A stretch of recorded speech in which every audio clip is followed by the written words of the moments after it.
Hello guys, welcome. This is Deepika from wealthandhealthmastery.com, and in this lecture series I'm going to give you an overview of what ChatGPT is and how you can use ChatGPT in your day-to-day life. So the first thing is we need to set up an account with ChatGPT.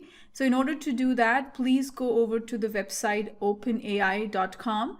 Once you are there, click on this try link that you see and then click the sign up button. I already have an account with them, so I'm not going to sign up again, but please click the sign up button and then provide an email address and select this checkbox. Hit the continue. Once you do that, it'll ask you for a password. Please provide a password. Once that is done, you are going to get an email from the OpenAI. Please click the verify on that email. That will verify your account.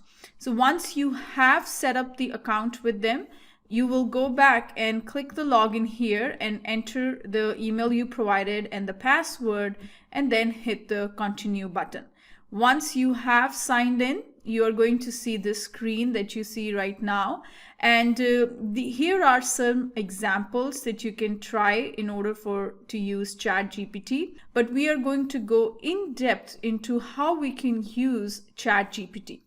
So this lecture is all about signing up an account with ChatGPT.